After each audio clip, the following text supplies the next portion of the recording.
Excuse me, how much longer until I'm called? We called you just now. What? Startled by the receptionist's words, I hurried into the examination room, and there was my familiar husband. Why are you here? The blood drained from John's face. In his panic, he tried to kick me out of the room. Immediately after, an unbelievable scene came into my view. My name is Christy Thomas, 27 years old. I was raised as the older of two sisters. I work in corporate office management. 3 years ago, I got married and now live with my husband, John. We met in college, worked at the same part-time job, dated for 4 years, and got married. Even now, we maintain a relationship where we can talk about anything, just like friends. By the way, I'm currently 7 weeks pregnant. We wanted a child right after we got married, but it didn't happen easily. And after 2 years of fertility treatment, a new life is finally growing inside me. When I went to the OB-GYN alone, the gestational sac, which is the baby's growing room, was already visible. And the ultrasound photo even showed the tiny fetus. I haven't told John about the pregnancy yet. I wanted to surprise him. On the way back from the OB-GYN, I bought a cake and stopped at a supermarket to get ingredients for his favorite food. When I got home, I started cooking right away. A few hours later, John, who came home saying, "I'm home," widened his eyes when he saw the food on the table. "Wow, it's so luxurious today. There's even my favorite, beef stew." That's right. I thought we should have a party today. Huh? A party? Why all of a sudden? Actually, I went to the hospital today. Hospital? I handed the ultrasound photo I took out of my bag to John, who was looking anxious. Looking at it, he raised his face forcefully and stared at me. "Christy, is this... really? John, we're becoming parents. Really? We're going to be parents?" "Yes, it's true. Our baby has finally come to us." I'm just so surprised. I'm lost for words. I know, it doesn't feel real, does it? But it's true. Our baby is really growing inside me. Growing steadily. Oh my God. Everything seems to be growing fine. Together, John, we're finally becoming parents. With every word I say, the reality of it slowly sinks in. Tears start flowing from my eyes, and before I know it, I can't stop them. John must be really happy too. He hugs me tight, his eyes also brimming with tears. Over and over again, he says, "Thank you," with a grateful smile on his face. Ever since that day, John has been taking on even more of the household chores than before. We used to share the housework, but now he's taken over cleaning the bathroom because it's too dangerous for me. He's also been proactive about grocery shopping for heavy items like rice and water. But that's not all. In order to reduce my burden even a little bit, he started making appointments for my prenatal checkups on his own. He's been asking about my schedule and making my checkup appointments for me, since I'm not so good with using the internet. I've been experiencing mild morning sickness, but not enough to keep me bedridden, so I've continued to work as usual. When I get home, I make dinner and wait for John to come back. He's been working overtime a lot since about a year ago, and usually doesn't get home until after 9 p.m. This night, though, he didn't come home even when it was past 10 p.m. Whenever it gets past 9 p.m., he always calls, but tonight, there's no word from him. I try reaching out to him, but there's no response, so I wait for him anxiously. Then, just past 11 p.m., I hear the sound of the front door opening. I rushed over to greet him. "John, welcome home! I was worried because you didn't contact me." Sorry. Something came up. But you weren't supposed to have overtime today, right? Did something happen?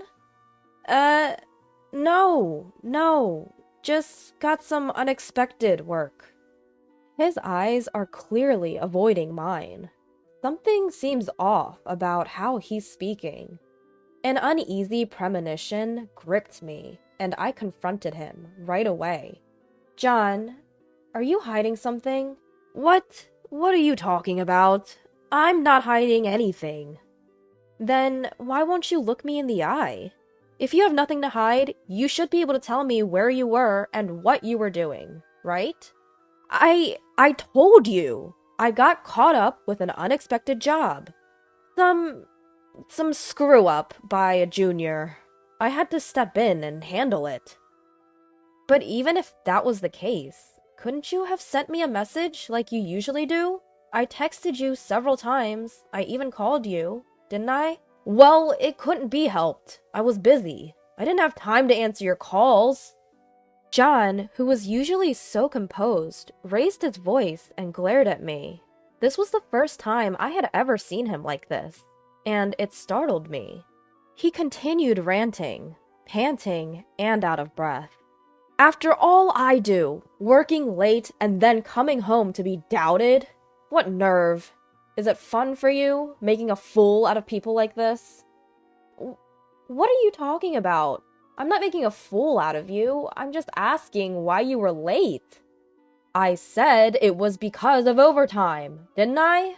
What more do you want? It's not about what I want or don't want. You didn't contact me like you usually do. That's why I thought it was strange.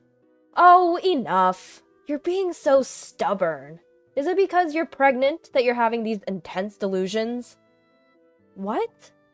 Listen, Christy, when the time comes for you to give birth, you won't be able to work. And then who do you think is going to support us? Me, right? If you want to be supported, stop interfering in my work. John then left, throwing off his suit and going straight into the bath, after which he shut himself in our bedroom. What was left in the living room was the untouched dinner I had prepared. In front of the untouched side dishes, I was overwhelmed by indescribable emotions. Why? Why would he say things like that? All I did was point out that something felt off. To call it delusions? That's too harsh. Since that day, John began treating me coldly. It became normal for him to come home in the early hours of the morning, and the days when he would come home by 9 p.m., as he used to, became rare. In the midst of all this uncertainty, my pregnancy continued. John, who used to help out with anything and everything, no longer did any household chores, leaving it all to me.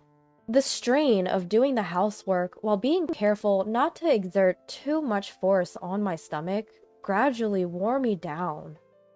Finally, unable to handle everything alone, I called my younger sister Karen.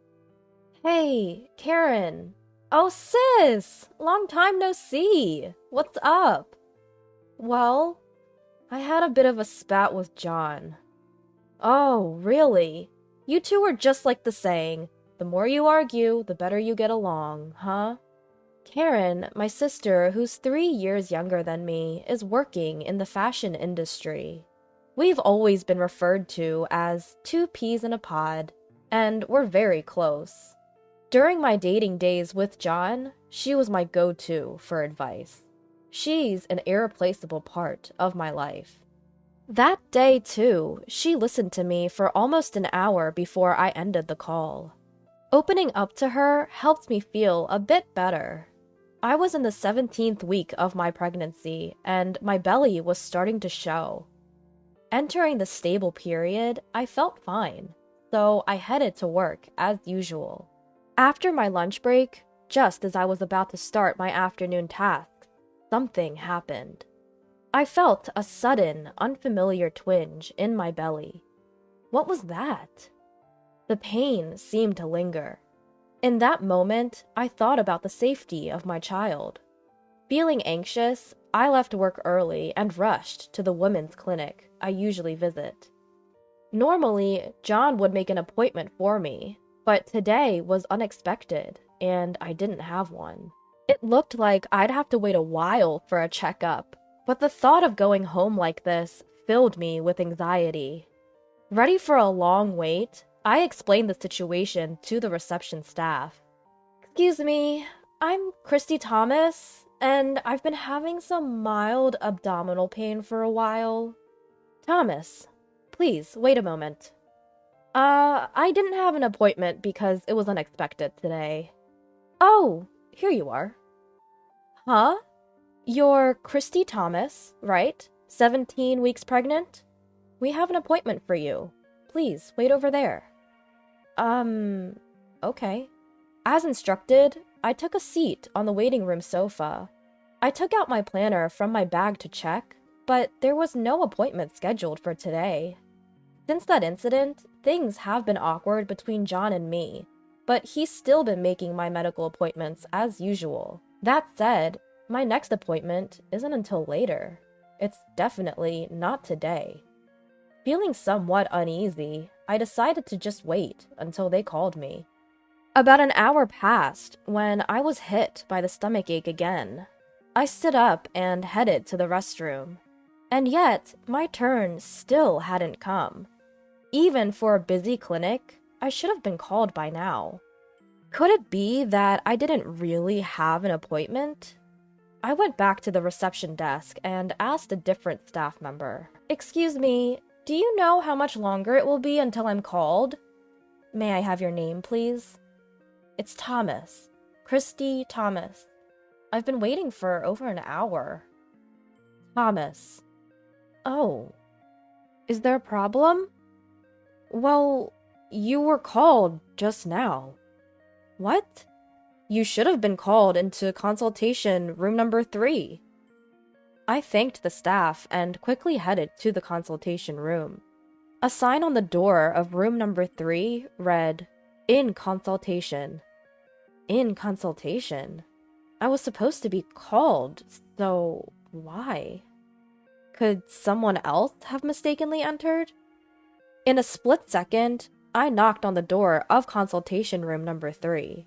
A nurse opened the door and asked, "Can I help you?"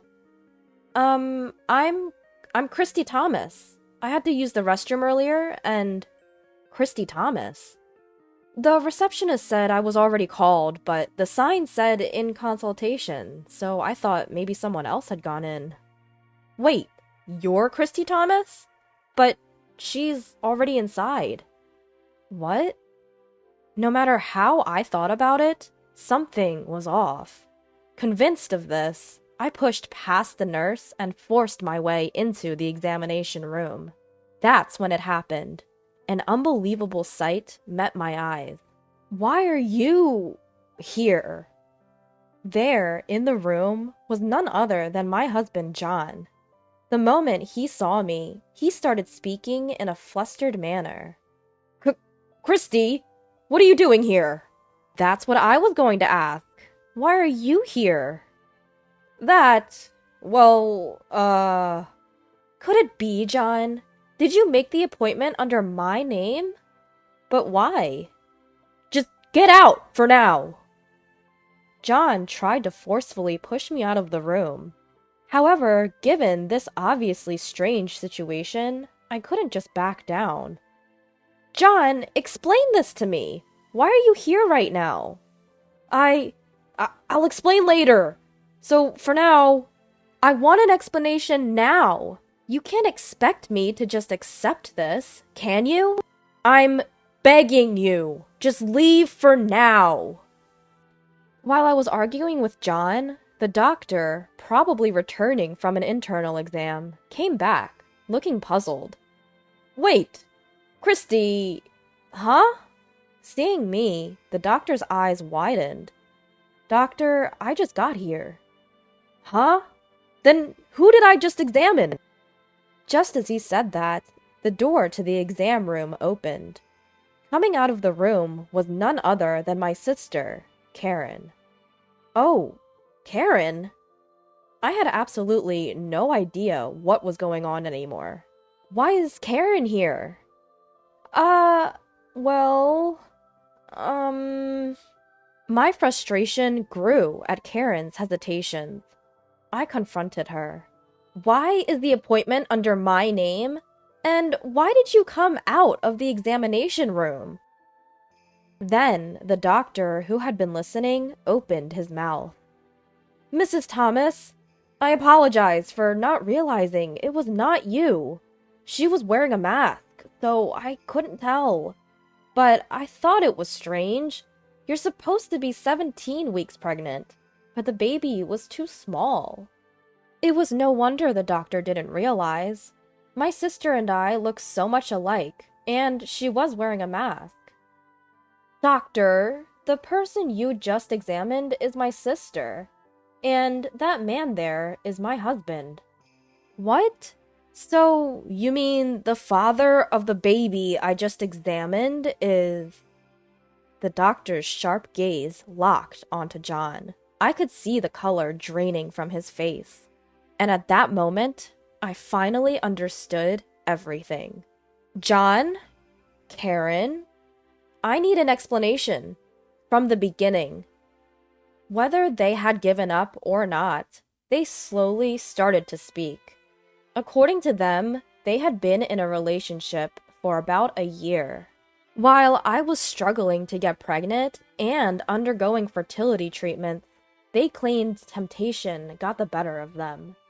Then my pregnancy was confirmed. At first, they were purely happy, but shortly after, Karen's pregnancy was also confirmed.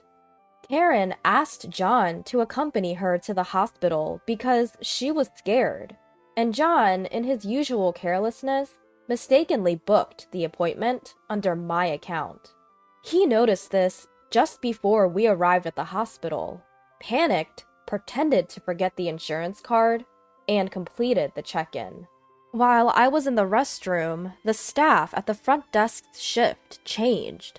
As soon as they called the name for the appointment, Karen must have slipped into the examination room without running into me. The doctor initially didn't realize it was Karen, since she was wearing a mask.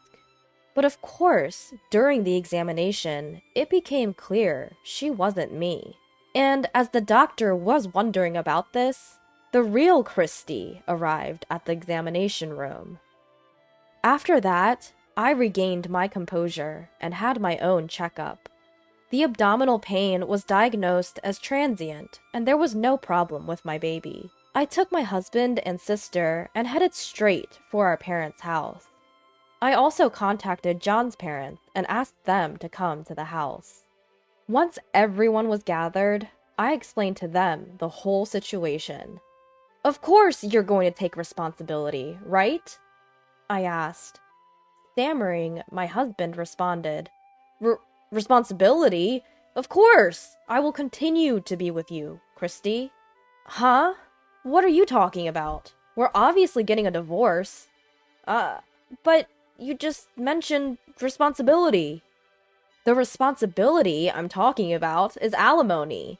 I'm going to make sure you pay, both you and Karen, for what you've done. What? Wait a minute! I never intended to get a divorce. My husband's words sparked anger in my sister, who was standing nearby. What? You said you loved me more! Was that all a lie? Karen grabbed my husband's collar, and they started to argue. Their noisy squabble pushed my anger to its peak. I splashed the tea from the table on both of them, raising my voice as much as possible. Enough is enough! I don't care about your opinions. I'm divorcing John, and I'm cutting ties with Karen. You two just need to pay the alimony. Quietly! Wait, Christy. The one I love is you. Sis? I'm your sister, aren't I? Don't talk about alimony. Shut up! Both of you only say things that suit your purposes. How far do you plan to ridicule me? I will collect the alimony by any means necessary. If it means sending you two to hell, I'll do whatever it takes. If you get it, get out of my sight, you scumbags. At that, both of them began to prostrate themselves in front of me. Please forgive me, Christy. I beg you.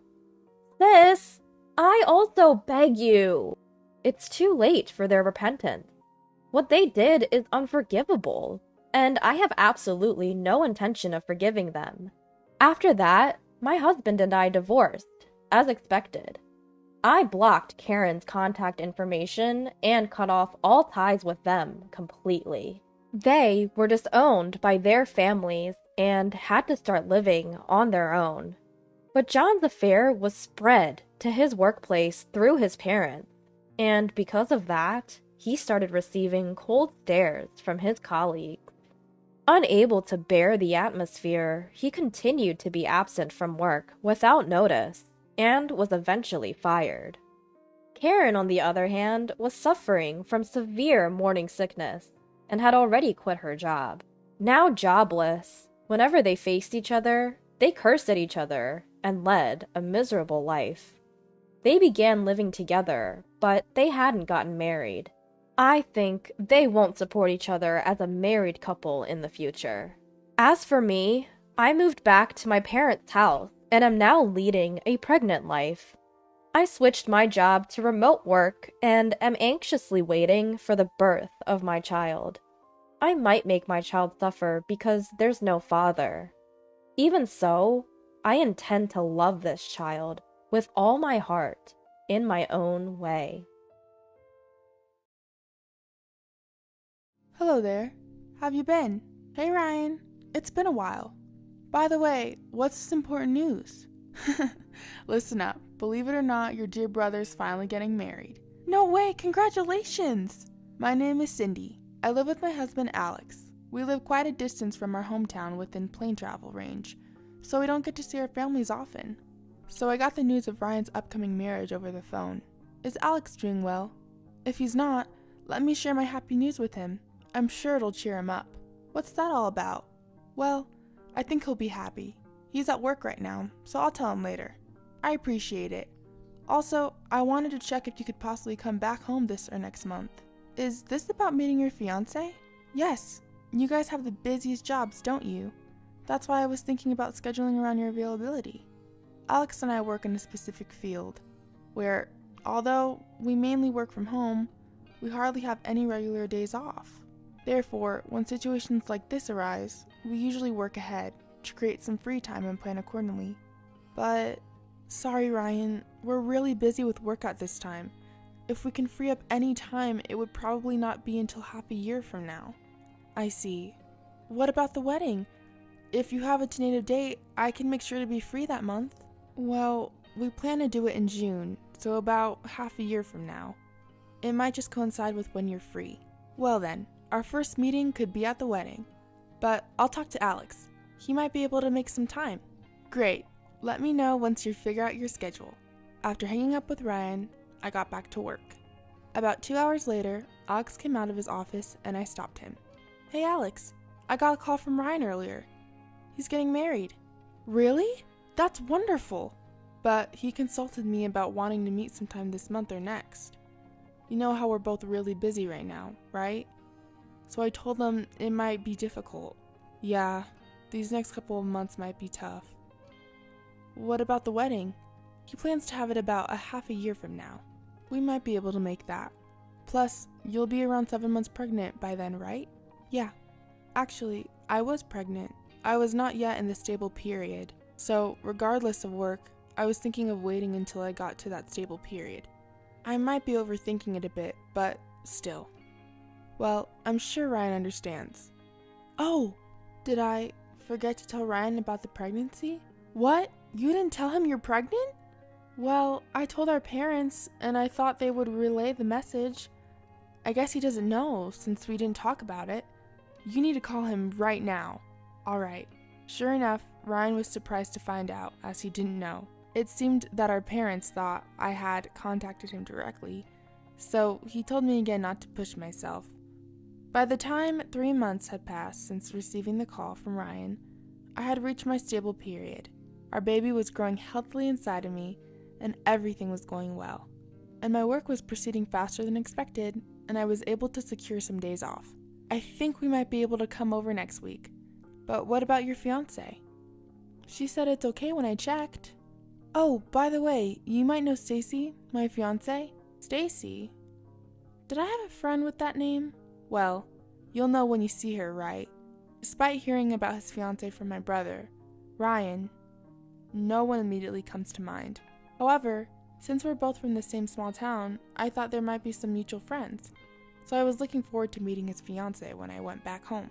Then, on the day of my return, Ryan brought his fiance to our family home. Nice to meet you. Ah, I knew it. You're Cindy, right? Do you remember me? I'm Stacy. Ah, Stacy, of course I remember you. As my brother said, his fiancée was indeed Stacy, my middle school classmate, but she wasn't a friend of mine. The reason was simple. She used to bully me back in middle school. She did unspeakable things a lot. Cindy, what's wrong? No, it's just surprising to see you after such a long time. You haven't changed at all. You're still cute. Stacy then turned her smile towards me, and then her gaze moved to my belly. By the way, you're pregnant, aren't you? Congratulations! Can I touch your belly? Yeah? Stacy gently stroked my belly. I suddenly felt a chill run down my spine. Sensing my discomfort, Alex asked, Are you okay? Do you feel unwell? Why don't you lie down a bit? Are you okay? Yeah, sorry, I'll go lie down for a bit. I stood up and went to lie down on the bed upstairs. After about half an hour, I felt a bit better, so I decided to go back to the living room. There, I heard Stacy talking about me. Cindy was so cute in middle school, and she was really popular. She was popular? Alex will be jealous. Please stop it, Bill. I don't care about the past. But I'm glad Cindy is Ryan's sister. It's refreshing to have a classmate become a relative. The living room had a great atmosphere, but just hearing Stacy's voice made me irritated. Maybe I should just spill everything. Like the fact that I was never called cute, and what they used to call me back then. But seeing Ryan's happy face, I didn't want to say anything. Ah, Sydney, are you okay? Stacy, who noticed me entering the living room, quickly stood up and came over to me. Aw, sorry for making you worry. I'm fine now, thanks. I'm sorry too for not noticing. I've never seen this side of Stacy. That's why I decided to think that Stacy had also changed as she'd grown up. I didn't feel the need to make a scene here. A month passed, and Ryan and Stacy's wedding was just a week away. Alex and I managed to adjust our schedule so we could attend. My health was fine, and I had no problem flying. Then one night, I got an unexpected message. Aw, sorry for calling so late. I got your number from Ryan. Ah, I see. So, what's up? I just wanted to check something. Your husband Alex, he's not there, is he? I'd prefer if we could have a two-person conversation, if possible. I found her words unsettling, but with my husband asleep, I asked, He's sleeping right now. But you said it's important? Yes, it's really important. Daisy started to ramble on over the phone. You know, I really think you shouldn't attend our wedding. Wait, why not? You're not feeling well, right? So I'm saying you should take it easy. Anyway, that's what I think. Hold on. We were just talking about me going home already. I'm feeling better now. You can't just spring this on me all of a sudden, huh? What? You're not feeling well? Right. Stacy's questioning hadn't changed since we were young. In that moment, I realized she hadn't changed at all. I appreciate your concern, but I have to decline. I want to see my brother off as a sister. Let's just forget this conversation. Then Stacy let out a long sigh on the other end of the phone. Look, you don't need to interfere. It's going to look bad. I'm just trying to be nice to you. Why can't you understand that? She finally showed her true colors. Since middle school, I was picked on, being called a monster instead of being called cute. I even remember being called a witch and being splashed with water and mocked. You're weak to water, aren't you? But I'm an adult now. I didn't want to be intimidated by such threats. I'm going to report this to my brother. You're going to regret this. I didn't want to see my brother upset, but I thought this was the best decision. But then Stacy burst out laughing and said something outrageous. If you can, why don't you tell him? Your dear brother will lose his job though. Wait, what do you mean? Ryan works at First Publishing, right? That's where my father works. This whole relationship came about because of my dad's recommendation. What on earth? You can tell him if you want. Just be ready for him to lose his fiancée and his job. What are you going to do? I understand. I'll accept your terms. I had no choice, but instead of accepting the condition that I won't attend the wedding, I made a proposal. But I want to go home. If I suddenly say I'm not feeling well and can't come, it will look suspicious, and I want to congratulate my brother properly. That's okay, right?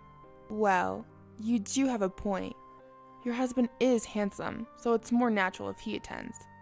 Alright, you have my permission. Who does she think she is? I held back my indication and hung up the phone. At 11 o'clock at night, I quietly sobbed. From the next day on, I masked my sadness so as not to show Alex. Then I received a work-related call. Actually, I was planning to stay at my parents' house for about 3 days before the wedding day, during which I had arranged to have a meeting at their place. I had to attend no matter what, since I was going home anyway. And so, I returned to my parents' house the day before the wedding, and the day finally came. On the wedding day, I was at the wedding venue. Alex went to use the restroom, and I entered the venue slowly. Suddenly, "Hey you! Why are you here?" Stacy approached me at the entrance of the wedding venue and whispered to me. She approached me so as not to be noticed by others and whispered in my ear, "We didn't prepare a seat for the monster. Go home." At the moment when I thought her cruel whisper wasn't heard by anyone, "Teacher, thank you for coming to my daughter's wedding today." Stacy's father greeted me with a smile. Stacy turned ashen when she saw this. Dad, you know each other?" "Hey Stacy, never mind that. What are you doing here? It's disgraceful for you to be here in your dress before the ceremony." I just peeped and saw Sydney was here, so..." "I'm sorry about my daughter. She can be a bit unsettled. No need to worry. We were classmates, so I understand." I returned the sentiment with a smile. Stacy was also smiling at me, but her eyes were not laughing. "Is Alex here too?" "Yes, he is. He's just in the restroom." "Really? Well, I'm glad to hear that our children are getting married. And we're becoming relatives. Both of you are our company's top creators. I'm proud of that." "Oh, please don't flatter us." What does that mean, top creators? Don't you know? Cindy is a famous comic artist, known as Cindy Lim, and her husband is a famous mystery novelist, Mr. Alex Martin." "What? I didn't know." "We as a couple are thriving as creators. Unfortunately, we have so much work that it's hard to take days off." Stacy, understanding the situation and the relationship with her father, turned her gaze toward me and beamed. "No way! You should have told me sooner. This is news to me. Anyway, wait in the lounge. Did you check in? I'm so happy to become your relative today. Take care of yourself. If anything happens during the ceremony, tell me right away, okay? See you later." Stacy spoke quickly and tried to leave the place as if escaping. However, I had no intention of attending this wedding. The reason being, Alex and I were planning to cancel at the last minute. I took out the voice recorder hanging from my neck and played it. "We didn't prepare a seat for a monster. Go home." I played it over and over again, stopping it, rewinding it, and playing it again. "What? What is this?" "I'm sorry, but your daughter said this, so we will be absent." Stacy stopped in her tracks at this and gave a bitter smile. "What? What is that? That's not my voice." The voice recorders these days are handy, aren't they? They can even display when and where they were recorded. "Hey, what does this mean?" Stacy's father, his face turning red, confronted Stacy. Stacy continued to deny in a teary voice. "But even if you say there's no evidence or not, I've been called a monster by your daughter, and have been treated badly since middle school. Because of this, I will also be missing tomorrow's project." "Wait a minute, isn't tomorrow an important joint project meeting? It's a major project that will decide the fate of our company. Already, the ads are running everywhere. If the project disappears, it'll be disastrous." "Yes, I know, but I will also be absent. Alex came to my side and moved the conversation forward. No way, can't you do something? Well, actually, your daughter was calling my wife in the middle of the night saying something that was almost threatening, so I won't forgive anyone who makes my wife suffer. And now that Stacy's taken her brother hostage, I suggested to my wife that it would be best for us to do this. What? Stacy, what have you done? It's not true. Dad, it's a misunderstanding. There's no way it's a misunderstanding. Ryan came out of the dressing room. His expression was stern, showing his anger. Stacy rushed to Ryan with tearful eyes. It's not true, it's not true, I didn't do anything. But Ryan took out his smartphone and showed a video. In it, Stacy was recorded saying, "Why did she come, despite being a monster? I'll kick her out," and running from the dressing room on the second floor. My buddy happened to be filming you when you came out in your wedding dress. You can't deny it now, can you? Stacy collapsed. I'm truly sorry. I didn't realize at all. I'm the one who should apologize. It's okay. You did nothing wrong. And thanks, Alex. We'll have to call off today, so you can go home ahead of us. Being told this by my brother, I returned home with Alex. Of course, the wedding was canceled. In the evening, Stacy's parents came to apologize, bringing Stacy with them. Naturally, because my brother was involved, the project is to be continued as expected. Work is work. I always thought personal matters didn't matter, and then Stacy was disowned by her parents. The punishment for using her father's name to script the project was severe, they said. Originally, Stacy had secured a contract job through her father's connections, but she resigned after receiving cold treatment, and she's now job hunting. Of course, she has to pay for the wedding cancellation fees and compensation, so she's scraping by with a part-time job now. Meanwhile, my brother continues to enjoy his work. He said he was done with marriage, but half a year later, I got a proud text that he'd fallen in love with my assistant. Of course, she's a really nice person, but as a sister, I'm a bit taken aback by his quick turnaround. Well, as long as he's happy, that's all that matters. It's clear as day. The inheritance is going to the eldest son. This will is legit. I hope you're satisfied now. You're doubting it, you damn daughter-in-law. What? Even though our father-in-law had so much money, is it okay to take it all? My husband looked down on me, while his daughter-in-law rejoiced. The $10 million inheritance from our father will all go to my brother. I stared at the will in despair. Have I lost everything? Bound to this wretched man forever? But with just one sentence from my brother, everything changed. My name is Emily. I'm a 55-year-old housewife. I don't have any children with my husband Liam. We live alone. In one word, my husband is a classic tyrant. Since the beginning of our marriage, I was always expected to obey him. I could never challenge or voice my opinion against him.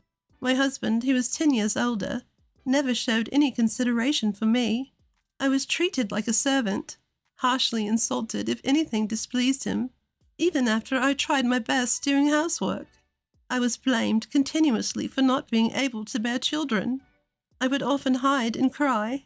I wanted to divorce him, but I didn't want to worry my family, and I didn't have the financial capability to support myself. Under the tyranny of my arrogant and abusive husband, I clenched my teeth and endured. My only mental support was my father. He was a highly competent businessman. He built a company from scratch and developed it into a large corporation. He was a workaholic, but he loved my brother and me in his own way. After my mother passed away in a car accident shortly after my marriage, he threw himself into his work, even more to suppress his loneliness. Perhaps his overworking led to his downfall. He had a stroke and was taken to the hospital. Fortunately, he survived, but he was left paralyzed on the left side. As a result of working so strenuously, he had accumulated a substantial amount of wealth. I convinced my father to retire. Worried about him living alone, I somehow convinced my husband, and we moved into my father's house. Once a workaholic, he aged dramatically after retirement. He started showing signs of dementia and quickly became bedridden and in need of care. My physical and mental burden increased significantly. In addition to the usual housework and taking care of my husband, I now had to care for my father with dementia.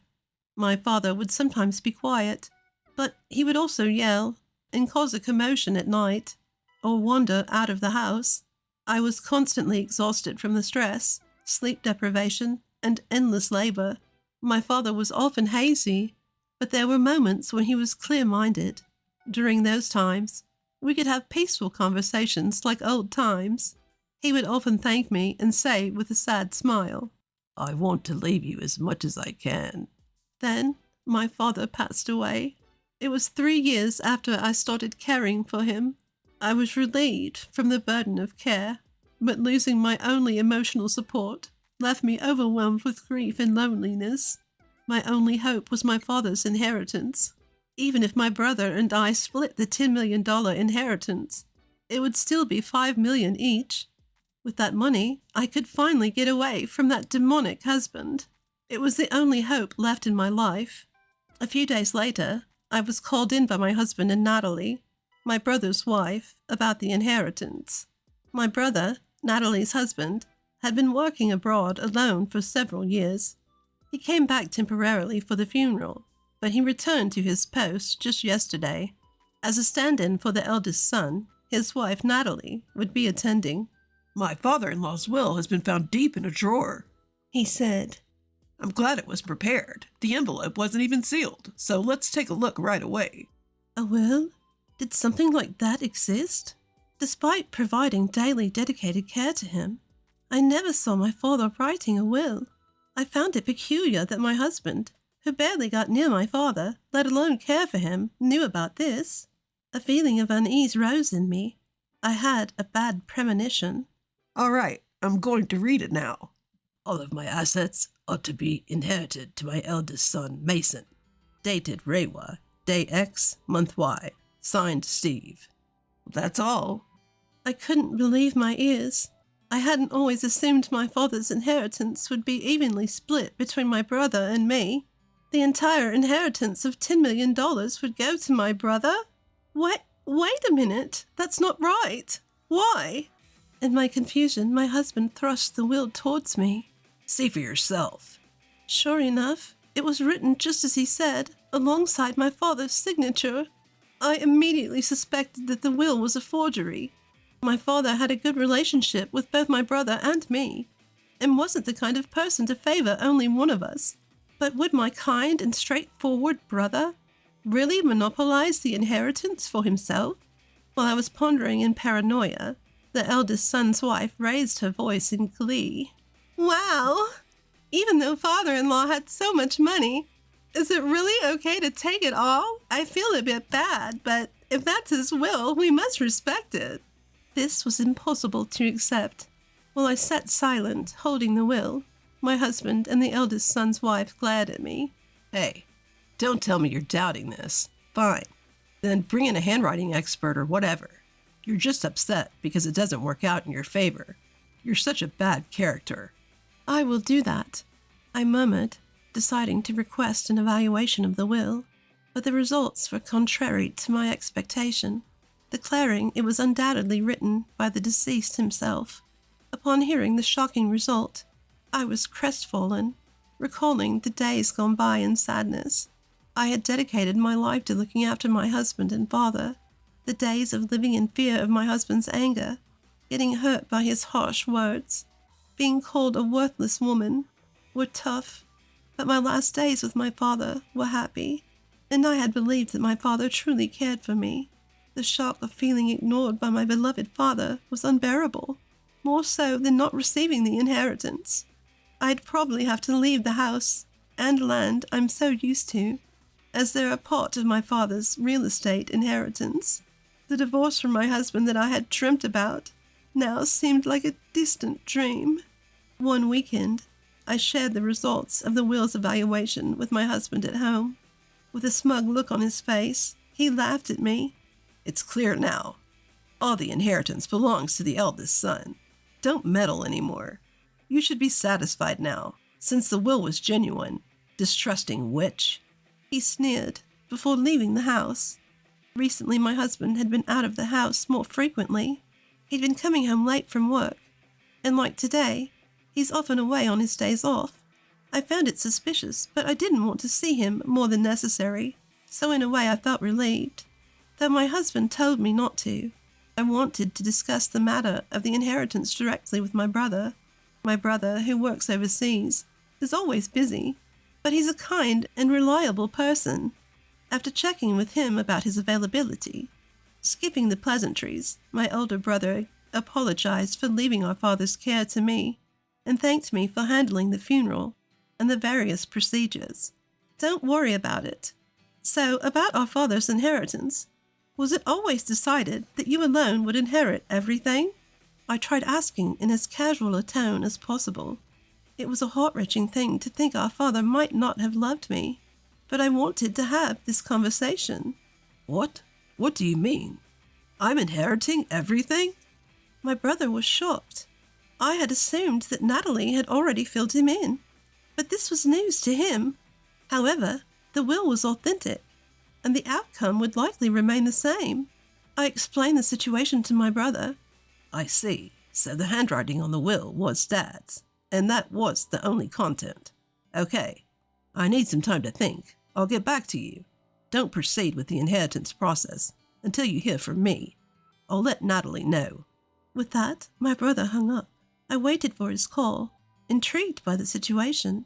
A few days later, my brother got back to me. He suspected that his wife, Natalie, was up to something and wanted me to hire a private investigator. He also advised me to make a claim for a reserved portion from him. A reserved portion is a part of the inheritance that's guaranteed to the legal heirs, with the amount set according to their position. In my case, I could claim $2.5 million out of my father's $10 million inheritance. Even with the will stating everything will be inherited by my eldest son alone, I would still be able to inherit $2.5 million using this provision. However, my husband and eldest son's wife fiercely opposed this. We've already settled this. Don't make a fuss now. But my brother's advice didn't stop there. I'm not asking for $2.5 million. All I want is his house, filled with memories of our father, and the land. The real estate is worth only $1 million out of the total $10 million inheritance. I'll leave the rest to my eldest brother. Despite their objections, I continued. If things get more complicated, my brother has suggested I hire a lawyer to join the discussion. If that happens, I'll end up inheriting the full $2.5 million. My husband and eldest son's wife fell silent. They seemed to realize that settling for the $1 million in real estate was more advantageous. So, we finally reached an agreement on the distribution of the inheritance. A few days later, I received the investigation report on Natalie, which I had commissioned. I immediately contacted my brother. After a series of twists and turns, we successfully completed the procedures for our father's inheritance. My brother, Mason, even flew in from abroad to join the proceedings. I inherited the house and land, worth $1 million, while my older brother inherited the remaining $9 million. Natalie, my brother's wife, and my husband were both thrilled as everything had gone according to their plans. After leaving the lawyer's office, where we had finalized the inheritance proceedings, the four of us returned to our father's house. As we sat in the living room enjoying some tea, my brother put his phone on the table and started talking. Good job, everyone. Now that the inheritance proceedings are over, I have something to discuss. With a smile, my brother pulled out a document from his pocket and spread it on the table. My husband and Natalie's faces froze when they saw the contents. Last Will and Testament. That's what the title of the document said. At the end, there was my father's signature and official seal. The date on it was about 5 years ago. This is the will my father entrusted to me when he was still active. It's a legally valid will, created with 2 witnesses at a notary office. He explained that our father had drafted it himself before he had a stroke. His wife had already passed away, and he wanted to ensure his children inherited his wealth should anything happen to him. The will specified that Mason, who already had substantial assets, will inherit 1/4 of the estate, and Emily, a homemaker, will inherit 3/4. My father had stated that he had no intention of changing the contents of the will, and had explicitly written, If any changes are to be made to this will, the reason for the change must be stated. Any will with changes not accompanied by a reason will be deemed invalid. Father was overworking himself due to his job. I think he considered various possibilities, like falling ill and becoming vegetative or suffering from dementia, because the amount of his assets was enormous.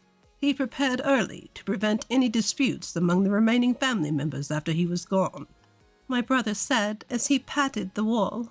The will had a supplemental section that said, I wish for all of you to live happily together, without any conflicts over the inheritance. It was a will filled with our father's warm feelings for his family. Learning that I, like my brother, had been loved by my father warmed my heart. On the other hand, the faces of my husband and my eldest son's wife sitting next to me had turned pale. So, if this will is to be changed, it's completely invalid, unless the reason is stated. Even if it is in father's handwriting, he might have been forced to write it when he was in a state of dementia. Suddenly, my husband slammed the table, looked at my brother with a face like a demon. He growled, Mason, do you have any proof? Accusing people of being criminals. I never said Liam forged the will, did I? He looked at Natalie, the eldest son's wife, sitting next to him. Natalie remained silent. It was strange. Natalie informed me about father's death, and I was in Japan until the funeral. After I returned overseas, apparently discussions about the inheritance took place. Despite the matter involving me, there was no communication about it. He looked at Natalie, his wife. Natalie still said nothing. Enough with your nonsense. The inheritance has already been settled.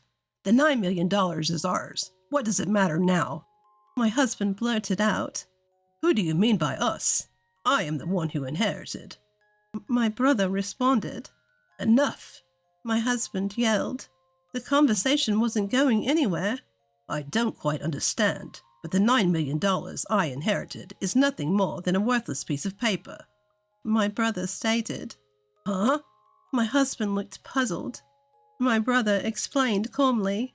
Father's $10,000 estate. Other than the real estate, all the assets were stocks in my father's own company. When he was the manager, the company was doing well and the stock prices were soaring. However, after his resignation, the company had been in the red and was on the brink of bankruptcy 3 years before his death. What used to be a wealth valued over $9 million was now nothing more than worthless paper. There's no way that's possible. It's true. I inherited it, knowing full well I plan to sort out the debts of father's company from now on. My husband was agitated, cradling his head and murmuring to himself. He seemed unable to accept the reality that was suddenly before him. This is when Natalie spoke up for the first time. Hold on. Just wait a minute. So what? I inherited trash without knowing it, and Emily alone inherited $1 million? That's not fair. It's unfair. Next to Natalie, who was in a fit of rage, her brother sighed. Natalie, I inherited my father's estate. It doesn't disadvantage you. Is it something to get so angry about? But I thought we were going to get the whole $10 million. I was. Natalie, who was flustered and stumbling over her words, was sharply glared at by her husband Liam.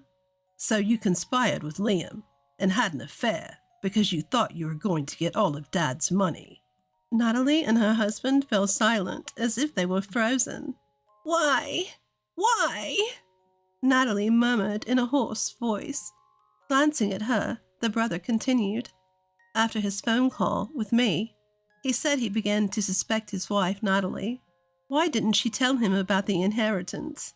Why had her interactions with him become curt recently? And why was she ignoring his messages? As he was suspecting, he saw Natalie's social media post and became convinced of her affair. Soon I'm going to come into a huge amount of money. I'm going to be a celebrity. Darling and I are discussing how to spend it. He said we'll have lots of fun when the money comes in. I'm so happy. I don't recall having that kind of conversation with you. I wonder who this darling is. No, that's not it. this is different. Ignoring his flustered wife, the brother took out a large envelope. He pulled out several photos and lined them up next to the will. They showed Natalie and Liam arm in arm, entering a hotel. Close relationship between the two of them was obvious. I was overseas, you see. I had a detective agency investigate. I was curious about your darling. Faced with irrefutable evidence, Natalie was trembling, looking at Natalie's adulterous husband. He was boiling with rage, as red as a boiled octopus, in contrast to Natalie, who had turned pale. Sneaking around like a stalker? What's your game? Bringing out this nonsense, will, and pictures? This is all? Wait! Suddenly, Natalie raised her voice. She sidled up to her brother with her wheedling voice. You've got it all wrong. It was Liam's doing. He said that if I did as he said, we'd get all of our father-in-law's assets. I was manipulated too. Wouldn't you be happy to get $10 million? I did it for you. Her husband, who'd been betrayed so easily, was gaping at Natalie. These photos. We were just having a little fun. You were always overseas and I was lonely. Can you blame me? You're partly responsible too, right? Please forgive me. We lost the $9 million. But let's take Emily's $1 million worth of real estate. Did you forge the will? Huh? Of course not. Liam did it. He said it was easy and made our father-in-law write it. See? I didn't do anything wrong. When the matter of forging the will was also exposed, the husband flew into a rage and lunged at Natalie, but the brother quickly intervened. You bunch of bastards! You don't have any evidence. I'll make sure all of you regret it in the next life. With a cool gaze, the brother watched the husband angrily kicking the chairs about. He nonchalantly picked up his phone. Well, it appears my phone was on recording mode without me noticing. It appears to have been recording since the moment I walked into the house. Quite a careless move on my part. My husband and Natalie went silent, their faces paling. Also, didn't mention this earlier, but we have surveillance cameras in this room. They've been recording everything. Installed them because Dad's dementia was severe. We wanted to keep an eye on him just in case. Quite the coincidence, right? In the quiet living room, the brother continued his monologue. The forgery of the will. That falls under penal law. Forgery of a document with a seal. Those harsh words you directed at us just now, that's intimidation under penal law. There's a police station nearby. They'd come right away if we called. But, well, the inheritance issue is resolved. And if you swear not to meddle with Emily's share in the future, maybe there's no need to report this. What do you think? As he spoke, he said, I'll send this voice recording to my computer abroad. It'd be a shame to waste it. And began operating his phone. I had been quietly observing their exchange until now, but I pulled out some documents from my bag and thrust them towards my husband. Let's get a divorce right here, right now. I spread out the completed divorce application, a pen, and my husband's personal seal on the table. Hey, wait. Think about this, all right? I apologize. We've been together for so long. We've had good times, right? Who do you think has been providing for you? That's enough. Quit your blabbering and sign this. I'll report you. With a fierce expression, I gripped my phone. Resigned, my husband dropped his shoulders and signed the divorce papers. Natalie, it's over for us too. Once I had the money, you planned to take it and be with Liam, didn't you? I had the detective agency let me listen to the recordings of your conversations with Liam. Natalie hung her head, covering her face. After that, my brother and I divorced. The husband, after the divorce, left the house. The inheritance he thought he had gained was not only worthless, but he was exposed for the will forgery by Natalie, and everything that happened in the living room was recorded. He must have been boiling with rage, but there was nothing he could do about it. The surveillance camera in the living room was indeed installed for taking care of my father, but it also served the purpose of collecting evidence of my husband's emotional abuse. If my husband refused to divorce after gaining the inheritance, and it caused a dispute, I planned to present it as evidence in the divorce trial. When I discussed this with my brother, he suggested that we could make use of the camera as well. After the divorce, it seems rumors of his affair spread at work, and he lost his place there and resigned. It seems his colleagues saw him entering and exiting a hotel with a family member who wasn't his wife. His parents had already passed away, and now he had lost his home and job. He's nowhere to be found. I had asked for compensation in the divorce trial, but I didn't want anything to do with Liam anymore. And since I had received the inheritance, I didn't care. Natalie, Liam's affair partner, also lost everything because of the incident, just like Liam. Until the end of her divorce with my brother, she persistently pleaded, "I don't want to break up. Don't leave me." But the divorce was finalized when irrefutable evidence was presented in mediation. Compensation was also claimed from Natalie in the divorce trial, but she had spent a lot of money while her husband was absent, so that was claimed as well, leaving her completely penniless. Without a job or a home to return to, just like Liam, he seemed to be eking out a living in a rundown public housing unit, subsisting on welfare. My brother is still stationed abroad, and he's put up the house where Natalie and he used to live for sale. He's decided to live with me in the house that our father left us. I was living modestly, but with my brother contributing to living expenses, life has become stable.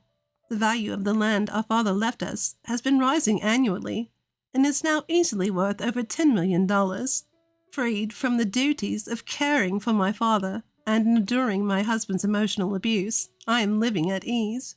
Now that I have some time to myself and live alone in this big house, I wondered if there was something useful I could do with it. Around that time, I saw a TV show about exchange students doing home stays and thought, this is it. So I decided to start renting out my spare rooms. Now, I provide affordable rooms to college students and exchange students, and I live a lively life with them. We eat meals together, play games, help with assignments. It's like we're one big, noisy, happy family. On days when I have some spare time, I also volunteer to read children's books at the local public library. I don't have any children of my own, and my heart had drifted apart from my husband. I had always feared how lonely I'd feel if I lost my beloved father on top of all this. But now my days are incredibly lively and filled with vitality. I can't tell you how happy it makes me to connect with young people at this age and feel that I'm contributing even a little to society. There were many times when I wanted to run away from my own life because things got so hard. But now I'm loosely connected with my brother, my roommates, and the people in my community, and I'm living fulfilling days. I savor the simple happiness that I've finally attained every single day. I'm Sophie, 28 years old. I met Mike at work when I was 24. We started dating and got married 2 years later. Along with our wedding, I quit my job to become a full-time housewife. It was a little sad leaving the workplace where we met, filled with such cherished memories, but the wonderful people there told me warmly, "You're always welcome to come back." Since Mike and I worked at the same place, I fully understand the nature of his job. During the busiest season of the year, he's exceptionally overloaded and ends up working overtime almost every day. So I always make sure that all the chores are done by the time he gets home, just so he can relax. I do everything I can to support him, like giving him massages and filling our home with the calming scent of essential oils. Sure, we have our disagreements from time to time, but overall, we were leading a pretty enjoyable life. Then, one day, my younger sister, Mia, came to visit our apartment. It was a Sunday, so my husband Mike was home. "Hey sis, I'm here to hang out with you!" Mia's syrupy voice sounded from the intercom. I reluctantly opened the door, lightly pushing her away. "What? You didn't tell me you were coming over." "Oh geez, you're just as cold as ever, sis.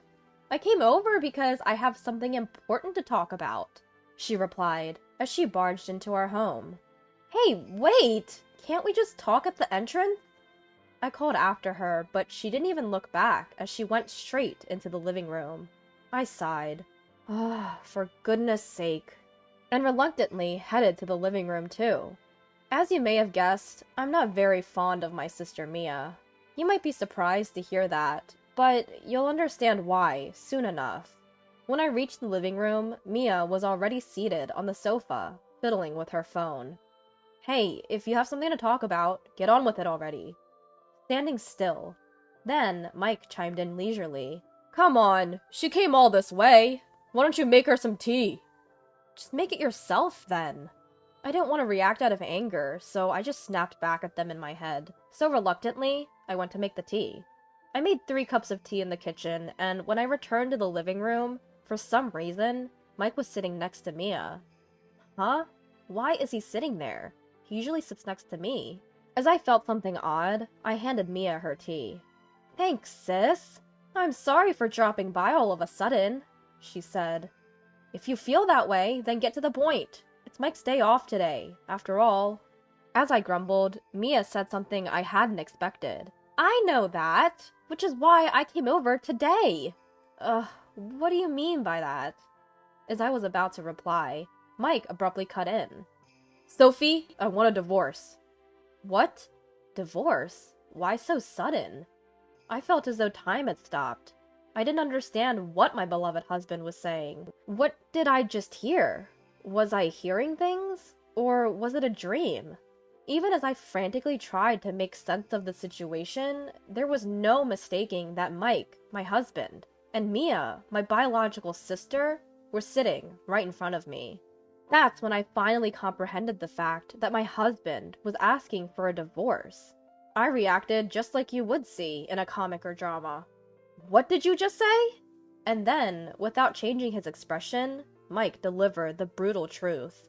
I got your sister Mia pregnant, so I'm thinking we should divorce. Please let me go. He got Mia, my sister, pregnant? He didn't just want a divorce from me. He, a married man, had gotten my own sister pregnant. A wave of loathing anger and sadness towards Mike hit me, all at once, much later than I would have expected. Why? We agreed we would wait to have kids, didn't we? I managed to croak out, only for Mike to reply with a guilty look. I'm sorry, but I consider her more important than you right now. Beside Mike, Mia was smirking as she watched my reaction. How long has this been going on? I asked. Mia answered my question. About 6 months ago? Remember when we all celebrated your birthday at our parents' house? I think that's when it started. Isn't that right? Ah, yes, that time. Half a year ago, I remember celebrating my birthday at my parents' house. At the time, my husband Mike and my sister Mia, who lived with my parents, were also present. We had a wonderful time together. As the birthday girl, I drank a lot and got pleasantly drunk. And then I fell asleep earlier than anyone else. They said their relationship began that day. When I was completely drunk, Mia took advantage of the situation. Initially, it seems that Mia was the one who made advances, and Mike rejected her. However, after her relentless pursuit, Mike gave in, and they began meeting regularly. Without my knowledge, they nurtured their love for these past 6 months. As a result, Mia, my sister, got pregnant with Mike's child before I did, and I am his wife. Mike chose Mia, with whom he only had a half-year relationship, over me, his wife. What? I don't understand. Why? How? Anger, misery, sadness, a mix of all these emotions turned my head into a whirlwind. However, pursuing the details would not change their relationship. The fact that Mia is pregnant and Mike wants to divorce me are all realities. While I was wrestling with my emotions, Mia snorted with laughter. Her despicable attitude infuriated me even more. Well, I do feel bad for you, sis, but hey, can't help it if I fell in love, right? Mia said. Can't help it? What are you talking about? What about this situation is unavoidable? Unable to suppress my emotions, I raised my voice. Well, it can't be helped, right? Even now, the baby in my belly is growing healthily. Can you quickly come to terms with that? Mia retorted. I don't care about that. This would not have happened if you hadn't made a move on Mike. But it's pointless. The more I say, the more miserable I feel. No matter how much I blame Mia, it doesn't change the fact that Mike chose her. Mia is pregnant with his child. He accepts that fact and has prioritized his future with Mia over me. Once I accepted that, for some reason, I had nothing left to say to Mia.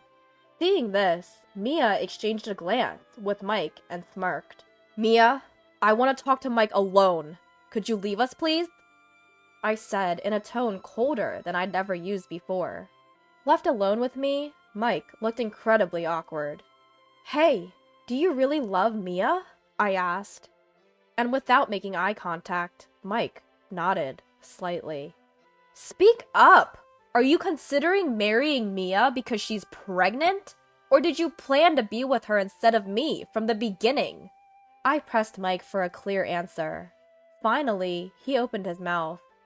At first, I thought it was okay as long as we didn't get caught. When she got pregnant, I thought I had to take responsibility. That's why I decided to marry her, and that means I have to divorce you. I was deeply disappointed. I thought he would have made a more solid resolve. Such a pathetic reason. My own husband. What a ridiculous man. Rather than sadness or anger, disbelief took over first. Concealing my emotions, I just said, I see, and left the room. So, that's the end of my married life with Mike. It ended. Just like that. I murmured to myself in my room. It was a ridiculous and miserable marriage. I've disliked Mia for as long as I can remember, because she always took everything that was important to me. Clothes and accessories were one thing, but she even stole my boyfriends when we were growing up. Whenever I confronted her, she would fake cry and get everyone on her side. When I finally bought the bag I'd wanted for so long after working part-time, Mia used it without my permission when I wasn't home and ended up breaking it. When I asked her to compensate me, far from showing remorse, she mocked me. What are you saying? I just used it because it doesn't suit you, you know? Who cares if it's broken? That bag didn't suit you anyway. My anger peaked at my sister's words, and when I yelled at her, she ran straight to our parents. Dad! Mom! Sophie is picking on me! Mia would put on a huge crying act, and I could only sigh in disbelief. What? You're the one who used my stuff and broke it! I didn't mean to! It was so cute, so I just borrowed it. Our parents never questioned Mia's fake tears. On the contrary, they blamed me alone. As the older sister, you should be kinder to Mia. That's right, you're the older one here. Stop acting like a child. Mia grinning from a hidden corner as my parents blamed me angered me even more. My parents never listened to my side of the story, always taking Mia's side. In the end, Mia got everything done her way. That's right, she was always the one setting up a situation where I seemed like the villain. Always watching, grinning as the older sister, who made the younger one cry, was blamed. I despised Mia. As an adult, I kept my distance from Mia as much as possible. That's why, even when I was about to get married, I kept it a secret from Mia until the last minute. Yet, I never expected her to steal my husband. I'm sure she doesn't truly love my husband. Just like that, when she stole my boyfriend, she couldn't stand the fact that I was happily married. That's the kind of person my sister is. Before I could calm my emotions, Mia entered my room. Are you done talking with Mike? Mia grinned as usual. Sorry, but can you please not come in without permission? Wow! But, well, that's that. You guys are having a divorce, right? This house and Mike. Everything is mine now. You're in the way, Sophie, so pack up your things quickly and leave. Mia brought her face even closer and said, There's no way you could win against me, you idiot! The grin that was on her face until a moment ago was gone, replaced by a clear expression of looking down on me. After berating me to her satisfaction, Mia returned to the living room with a triumphant expression. At that moment, the black devil inside me woke up. Enough is enough. I can't take this anymore. She's nothing to me. Not even my sister anymore. She's just a wicked woman. I've put up with this for far too long. But this is the limit. I won't let things go her way. I'll ruin Mia's life. I return to the living room and declare loudly to my husband and sister, I'm not divorcing! What? What are you saying, Sophie? What do you mean, Sophie? Why are you saying that now? In front of me were my husband and sister, shocked at my words, but I didn't care what they thought anymore. Do you hear me? I'll say it again. I'm not divorcing. Do you think I would just agree to divorce because you're pregnant? You think I would just say, okay, and let it happen? Mike widened his eyes in surprise, and Mia looked a bit flustered. Huh? Are you stupid? There's no way I'd let things go your way. Harsh words came out one after the other. Even I was surprised. Sophie, what are you saying? Do you understand the situation? I'm pregnant. Pregnant? So what? I could clearly see my sister's distress. Serves her right. Whether you're pregnant or not, that's not my concern. I won't agree to a divorce, and if you're not satisfied, we can go to court. Court? Isn't that a bit too much?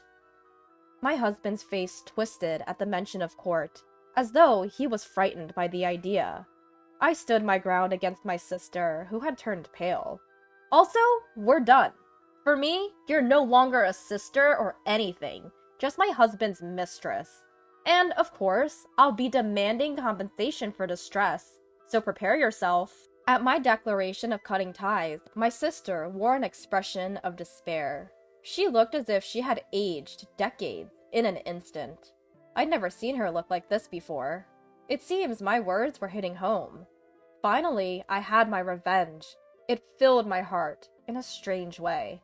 I dragged my collapsed sister to the door, tossed her personal items outside, and told her, "Get out, and fast! If you linger here any longer, I'm calling the police!" She gritted her teeth in frustration, hurriedly gathered her scattered belongings, and left. I then turned to my husband, who was hanging his head in defeat. "Just so you know, I'll be demanding compensation from you too." True to my words, I hired a lawyer and finished various legal procedures. After dragging out the divorce proceedings, I finally divorced my husband, once my sister had given birth. My sister and husband were elated, saying, "We can finally be together." But they're so naive. The world isn't that sweet, is it? I timed it perfectly, returning to my old job. Of course, I told the company everything that had happened. I was immediately rehired, having been a dedicated worker, while my husband, who worked at the same company, was met with disdain from everyone. Did you hear he got his sister-in-law pregnant while still married? That's disgusting. His ex-wife is the one who recently came back to work, right? I feel so bad for Sophie. I couldn't stand it if it were me. The gossip about my husband was all over the company. Of course, I made sure to spread the news everywhere I went. Feeling uncomfortable at the company, my husband voluntarily resigned a month after my return. He apparently lived in an apartment with my sister afterward, but due to financial constraints, they soon had to move into a smaller apartment. My sister didn't want to downgrade her lifestyle and cried to our parents for help. However, I had already revealed everything to our parents at the same time. Our parents, who always sided with my sister, were furious this time and declared they were cutting ties with her. "How dare you sleep with your sister's husband?" "That's right! And to become pregnant with your sister's husband's child? How are we supposed to face the neighbors?" Both our father and mother were livid. Even my sister should understand that she won't be receiving any more help from them. I may have gone too far. Am I too ruthless? But compared to what that wicked woman did to me, this is nothing. I managed to let off some steam at my parents, who always spoiled my sister, and I was able to recover the compensation for distress from both my ex-husband and sister. Now that I'm back to my old job, I have no financial worries.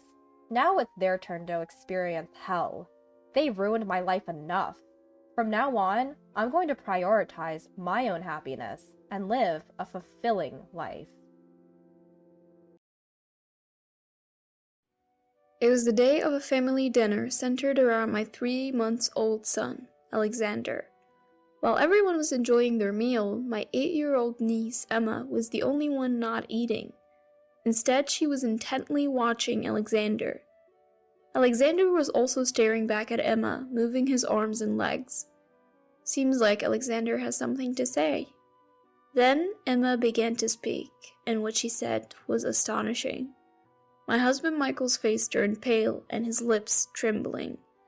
Michael had been called out on a secret he thought only he knew. Seeing this, I decided to expose Michael's truth right then and there. I'm Jessica, a 25-year-old housewife.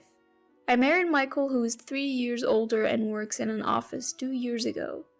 Despite the challenges of new motherhood, we were living a happy life as a family of 3. My sister Sophia and her husband live nearby. Ever since I was pregnant, Sophia has been a great help, often coming over to assist with chores and keep me company. One day, Sophia told me something unbelievable. Her 8-year-old daughter, Emma, my niece, apparently has a mysterious power. Sophia recounted an incident. When she and Emma were driving, Emma suddenly said, "We should take another route. There will be an accident if we go this way."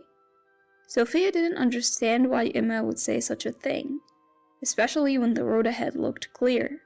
But Emma looked so serious that Sophia decided to change routes. The next day, we learned from the news that a major accident had occurred on the road they were initially going to take. Sophia was horrified to think what might have happened if she had ignored Emma's warning. There were other instances too, like when Emma predicted a burglary in the neighbor's house, which actually happened. However, Sophia had warned the neighbors in advance, so they were able to evacuate with their valuables, avoiding any loss. I am not a fan of the occult, so I just found Sophia's stories creepy, and I didn't really believe Emma had any special powers. I told Michael about it, but he also brushed it off, saying, "Well, strange things do happen." By the way, ever since I got pregnant, Michael started coming home late, often drunk. I wished he would help me with the baby or the housework, even just a little, but that never happened. He had promised to co-parent when we found out I was pregnant, but after the birth, he left all the child care to me. Finally home! Michael's drunken voice would wake up Alexander, who I had just put to sleep. Holding a crying Alexander, I told Michael, "Please keep it down, you're waking Alexander, and can you please cut back on the drinking and come home earlier?" Michael yelled back, "I have work obligations, okay? You should be grateful you can live this way. Stop nagging me." His shouting woke Alexander again, who cried even louder this time. I was angry at Michael's words, but arguing with a drunk person was pointless. All I could do was put Alexander back to sleep. 2 weeks later, Sophia and Emma came to visit on a day when Michael was home. Seeing Alexander for the first time, Emma said, "He's so tiny and cute," and was completely enamored with the baby. But after a while, Emma started glancing at Michael. Curious, I asked, "Emma, what's going on?" Emma replied, "Jessica, it looks like Alexander has something he wants to say." Looking at Alexander in his crib, he was staring at Emma. Then Emma said, "This is a secret from Michael," and whispered something in my ear. Upon hearing it, I was so shocked that I lost my words and stared at Michael. Michael, who knew nothing, simply met my gaze. I said to Emma, "But Alexander is just a baby, he can't talk." Emma looked serious and said, "It's true, he's saying he doesn't want to be away from Mommy, and to be careful around Daddy." I couldn't believe what Emma was saying, but her earnest expression and teary eyes made me wonder. After Sophia and Emma left, I asked Michael, "Do you have any secrets from me?" Michael quickly replied, "Why would you say that?" "Just asking." "I have no secrets, you have nothing to worry about," Michael said. "All right," I responded, but despite his words, Michael seemed anxious and his behavior was suspicious. Then he started doing something he never does. changing Alexander's diaper. This made me even more suspicious of him. Is Michael hiding something from me? I couldn't get what Emma had said out of my mind, and I started to doubt Michael. The next day, after Michael left for work, Sophia and Emma suddenly showed up. Sophia apologized. Sorry for coming unannounced. Emma insisted on coming over. Emma's expression was dead serious. It's okay, don't apologize. Emma, welcome. Come on in. As I said this, Emma entered and lovingly gazed at Alexander, who was sleeping in his crib. But while I was preparing drinks in the kitchen, I noticed Emma staring intently at Michael's study. Emma, what's going on? I asked. Jessica, it's hidden here, Emma said, pointing at Michael's bookshelf. Upon closer inspection, I found a hidden diary and some documents tucked between the books. I had no idea Michael kept a diary, but curiosity got the better of me and I read it. The diary revealed a horrifying plan that Michael was secretly plotting. I couldn't believe he was capable of such thoughts. My hands were shaking and I thought maybe Emma's mysterious power was real. When I showed the diary to Sophia, she gripped my hand and said, It's okay, I'll protect you. Sophia then suggested, If you're worried, would it be okay if Emma and I come over when Michael is off work? Tears welled up in my eyes, and I felt reassured. Of course, Sophia, thank you. Emma looked up at us, concerned. I guess Emma's mysterious power was real. I'm sorry for doubting it before. Sophia smiled and said, I told you so, but it's good that we found out before anything serious happened. Thanks to Emma, right? Thank you. You're welcome, Emma said, blushing with a shy smile. I felt my love for Michael turning into resentment. I can't let this go. I'll investigate whether what Emma is saying is true, and if it is, I'll get back at him. I decided to confront Michael at a dinner party where both our parents would be present. From then on, Sophia and Emma would visit our home whenever Michael had a day off. At first, Michael was hospitable, but he gradually became irritable whenever Sophia and her family came over. Eventually, despite Sophia and Emma being there, Michael wanted to go out just with me. Sophia, can you watch Alexander while we go on a date? Michael asked, but Sophia declined. Michael, no can do. Alexander cries non-stop without Jessica around. Right, Alexander? Still, Michael persisted. Come on, I think Jessica needs a change of scenery too. Just getting some fresh air could be refreshing. True, but do we need to go out for that? Why not just dip into the garden and get some fresh air? The weather is nice today, it'll feel good. Sophia always managed to counter Michael's arguments without upsetting him, so he had nothing to say. From that point on, Michael became increasingly irritable. Finally, the day of the dinner party arrived. My parents, in-laws, and Sophia's family gathered to have a meal around Alexander. I was busy preparing the dishes I had cooked early in the morning. Look here, Alex. Ah, so cute. Michael was filming. Seeing this, my father-in-law murmured, Michael has become a fine father, and my mother-in-law nodded, tears in her eyes. Our son Alexander was also smiling, surrounded by everyone. Then, the dinner party began. In the cheerful atmosphere, only Emma was staring at Alexander without eating. Alexander was also staring at Emma, moving his hands and feet. Sophia said to Emma, Here, your favorite apple juice. But Emma didn't respond. Just when I was wondering if Emma was sensing something again, she said to Michael, Do you love money more than Jessica? The room fell silent at Emma's words, and everyone froze, staring at her. Why would you say that, Emma? I asked. Because that's what Alexander is saying, Emma replied, pointing at him. I exchanged glances with Sophia, but everyone else was confused. Michael chuckled and said, Emma, Alexander can't talk yet. You shouldn't lie like that, lightly touching her head. Emma forcibly shook off his hand.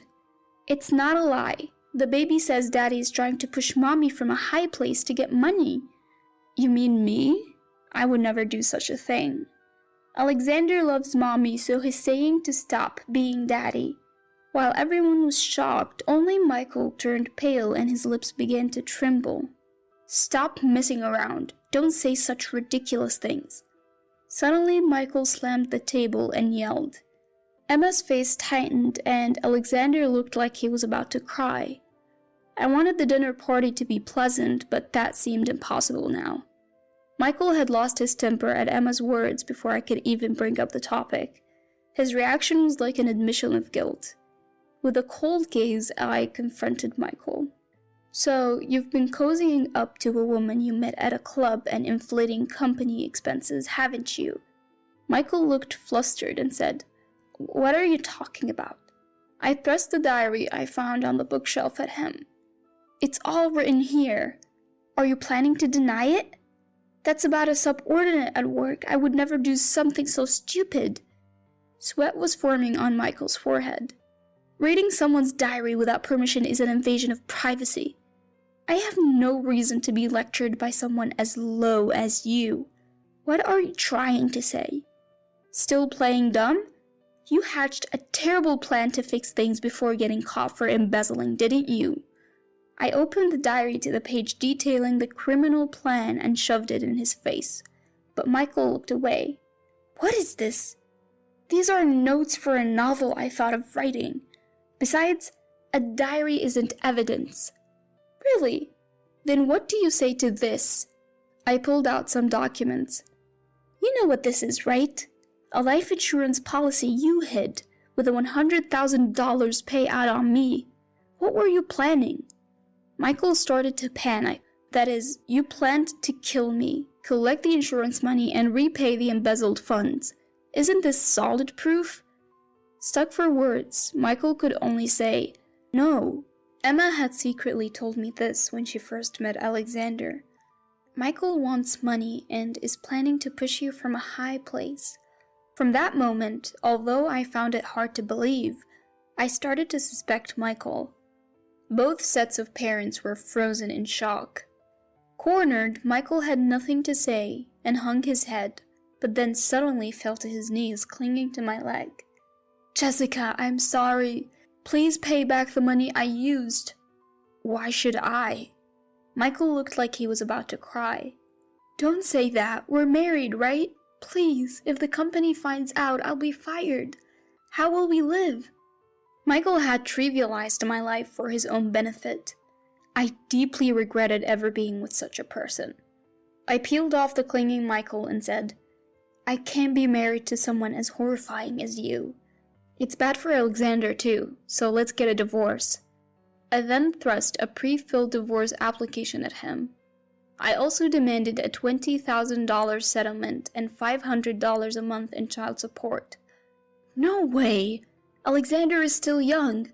Paying that much money forever is a joke." "Stop arguing and sign the divorce papers already." Michael was stomping on the ground and wailing like a child.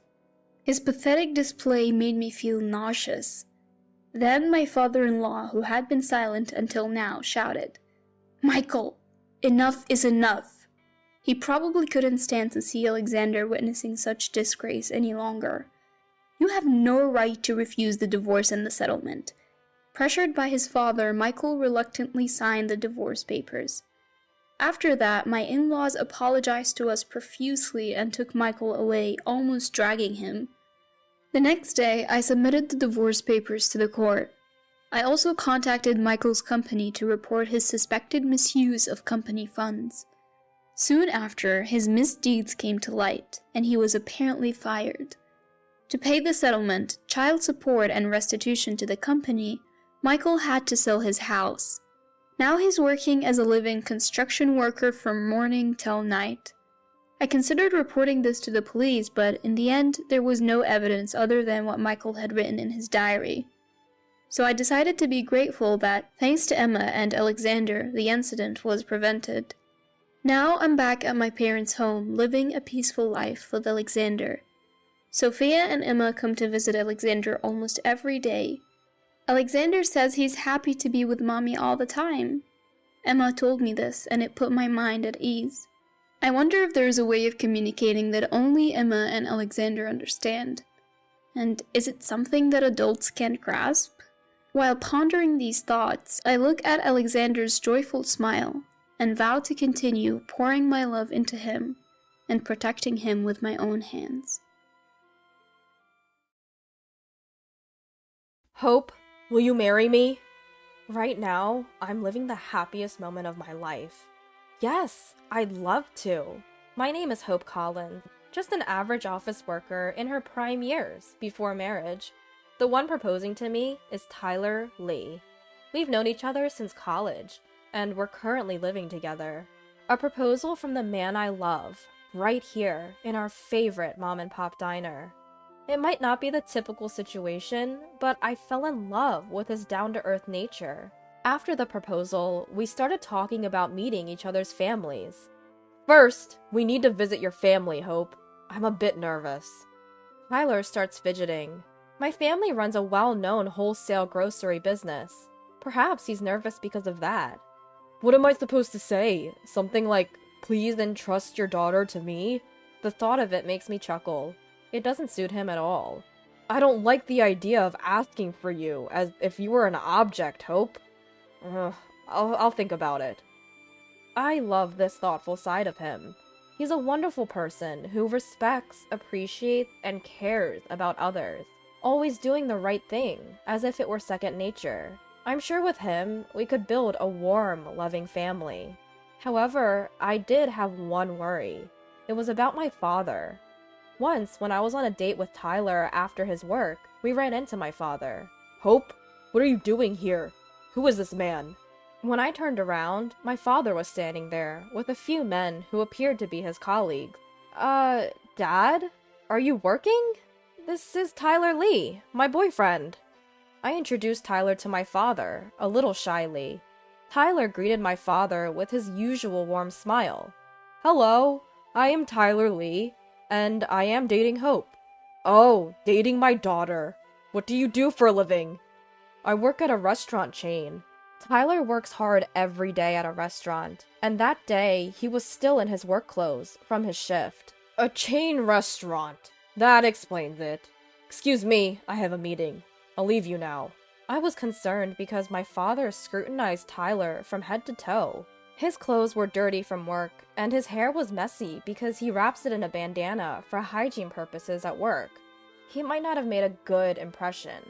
But I know my father will understand once he gets to know Tyler. He's a wonderfully warm person, more than I deserve. With that in mind, I prepared myself for the day of the formal introduction.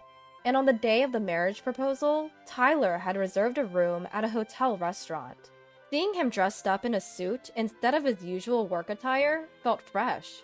It suits you, I said, laughing, amused by his more sophisticated demeanor. He quickly presented a box of sweets to my family. Hello, these are famous sweets from near my hometown. I thought you might like them. Without giving a second glance at the sweets Tyler offered, my father spoke up. What brings you here today? It was clear from my father's attitude that he was not welcoming Tyler. Yet, Tyler maintained his smile and introduced himself to my father. Yes, I've met you before, sir. I'm Tyler Lee, and I'm dating your daughter, Hope. Today, I am here to discuss our intention to marry. And I would like to spend the rest of my life with Hope, and she feels the same way. Although I am still inexperienced, I wish to build a warm home with Hope. I seek your blessings. Tyler looked my father in the eyes as he said this. I was thrilled, but my father's answer was very disappointing. He sighed heavily before speaking. Ugh, I thought it was just a fling for Hope, but it seems you are serious. Huh? Both Tyler and I were surprised by my father's words.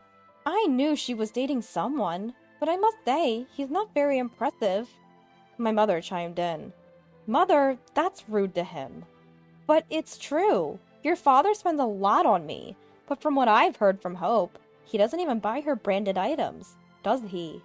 I don't care about that because Tyler and I don't care about appearances as long as we're clean and presentable. We're not like you, Mom. A woman's worth is found when she is cherished. You'll understand when you meet someone like your father. Stop. Don't disparage him. The only person I want to be with is Tyler. Well, wait, Hope. Our family owns a wholesale food business. We're well known nationwide. Eventually, we have to groom a son-in-law to become a manager. You seem to be dressed formally today, but the last time I saw you, you looked rather poor. You said you were working at a fast food chain, and honestly, I don't think I could entrust my daughter or company to someone at the bottom like you. Dad, why are you talking to him like that? You don't even know him. It's okay, Hope. It's true. I haven't thought about taking over your father's company. You realize it's a heavy burden then. My father mocked him, but Tyler answered with a smile. No, it's because I have my own things to do. Huh, I'm sure your obligations are trivial, given your cheap suit. Does my suit look cheap to you? Tyler chuckled. I had been gazing at his suit. Knowing him as I do, I find this look quite precious and delightful. I am a president myself, so I have a discerning eye. You must have had to stretch yourself to afford this hotel's restaurant. It's clear you're struggling. But his words didn't affect Tyler. I see. That's a lesson for me. Still, I want to build a happy home with Hope, my way. We've set up this meeting today to seek your approval. Tyler answered directly, but my father continued to brag. But my daughter already has numerous marriage proposals. Of course, all the suitors are far more accomplished than you. Each one has great wealth and an amazing background, perfectly suited to Hope. So, I cannot agree to this engagement. Aren't you overestimating your superiority over these suitors? Indeed, I had received a few proposals like that, but every time I had turned them down. The suitors my father introduced seemed like typical sons of large corporations. It was obvious that these were strategic marriages. And more importantly, I loved the way Tyler cared for me. I don't compare myself to others to determine who is superior or inferior. But let's be honest, someone like you, with a poor look and only capable of menial jobs, doesn't even enter my consideration. I take pride in my work. That's something I won't let anyone, even you, Mr. Collins, belittle. Pride, you say? Isn't it just some boring job at a chain store? Huh. My father scoffed, but this time, Tyler's face hardened. If that's what you think, then there's no helping it. I didn't want to get personal, but from this moment on, I'm terminating all contracts with your company. Tyler? What does that mean? Before I could ask, my father cut in. So, your store was also sourcing from my company. Then you must realize how great my company is. Anyway, you're just a store clerk. You should keep quiet. Use the ingredients supplied by us and do as your boss says. I believe you'll understand in time, and I'm sure you'll regret your words then. Hope, what about you? I want to be with you, but I can't get along with your parents. I'm grateful to them for raising you, but I can't foresee a friendly relationship with them in the future. Can you make a choice here? Which future do you want to choose? I want to be with you, Tyler. You're more sincere and focused on your goals than someone who judges people by their appearance, like my father. No matter what job Tyler has, my respect for him won't change. I'm happiest when I'm with him. Thank you. With that, he left some money on the table, and we left the restaurant. My parents said something, but I couldn't hear them well. Was Tyler's decision to cut off the contract a reaction to my father's insult of his passion for his job? But it didn't matter. I had decided to stay with Tyler. And then, a few days later, during a day like any other, my cell phone suddenly started ringing loudly. The caller was my father. Hello? I answered. As soon as I did, my father began to yell. Is he there? Who? That guy from the restaurant last time. Is he there? There was an urgency in his voice, but Tyler wasn't here. Tyler's at work, I told him. He had left for work at the usual time and said he'd be home late today. Suddenly, our main client, the restaurant chain Lee House, canceled their contract with us. Did he do something? Lee was indeed the restaurant where Tyler worked, but I hadn't heard that he had a position that would allow him to cancel contracts. I don't know anything about it, But didn't he mention something about canceling a contract? Maybe this has something to do with it. Just then, a news flash appeared on the TV. A major restaurant chain has announced a hostile takeover bid against food wholesaler Collins Foods. A hostile takeover? That's a forced buyout. They were trying to forcefully buy out my father's company and take over management. What? So, if this takeover succeeds, you'll no longer be president, right? That's ridiculous. I could tell from the phone that my father was losing his composure. The TV then switched to a news conference. There stood Tyler, looking different in a suit. Lee House has decided to completely cut off our contract with Collins Foods, and at the same time, we will be initiating a hostile takeover bid. Tyler then announced that if successful, the entire executive board would be dismissed. In other words, it suggested that my father would be completely unemployed. The person speaking on the other end of the TV was undoubtedly Tyler, but he didn't look the same, and his position was listed as CEO. CEO? The press conference seemed to go on forever. Who was this person on the TV screen? The press conference ended after several minutes. I hung up the phone on my speechless father and dialed Tyler. Hello? His voice was as casual as ever. That press conference.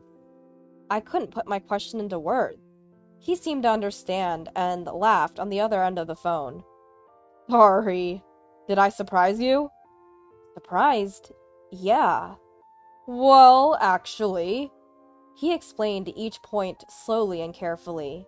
He was the son of the president of Lee House and was currently training, gaining experience at the restaurant while serving as CEO. He knew that my father's company was a supplier, but he didn't think it had anything to do with our relationship, so he didn't mention it. He had been considering canceling the contract because he was concerned about the declining quality of the ingredients from my father's company. He had also been considering the idea of having his own procurement route. What made up his mind was my father's offensive remarks, which led him to make the hostile takeover bid. From here on, once the stock acquisition was completed, a shareholders meeting would be held, and his company would audit the management of my father's company. I'm sorry for not telling you. I really found out that your father's company was our supplier only recently. But I didn't want us to feel awkward around each other, so I kept it confidential until it became relevant. He apologized on the other end of the phone. His apology did not change how I felt. So you were considering me as an individual, weren't you? That's why it doesn't bother me. Still, I was a bit perplexed when he called my suit, tailored in Italy, cheap. I wonder if his discerning eye also has something to do with the declining quality of the supplies, he said, chuckling in a slightly mischievous way. It was probably the most sarcasm the gentle him could muster. And his strategy succeeded. My father was dismissed as the president at the shareholders' meeting. Further investigations revealed that he had been embezzling company funds, getting him in trouble with the police. My mother, who apparently squandered that money, was called in as a witness. Surely they will no longer be able to live as they have been. I do wonder what my mother intends to do, but I can no longer forgive her attitude towards him. I hope she can live within her means. As for my relationship with Tyler, nothing has changed. I met his parents, and they were as calm and composed as him. And their approach towards work and their ideas on building a family were clearly honorable. They apologized for the hostile takeover, but I believe it was a necessary decision. His mother is the epitome of kindness. She treats me dearly, and we've grown so close that we sometimes go out for a sweet treat together. She had never had a daughter to go out with before, and wherever we go, she's just as excited about the food as I am. As for him, the only change is that he now works at the headquarters instead of the store. He's utilizing his experience at the store, working on employee welfare and efficiency in each store. I quit my job to support him. I considered continuing to work, but now I want to make a contribution as a supportive partner, along with his mother. Seeing him leave in a suit every day is endearing in its own way. So, I'm sure we'll continue to get along, just as we have been. Oh, you're late, Emily. I'm starving. Get dinner ready, will ya? The living room looked like it had been ransacked.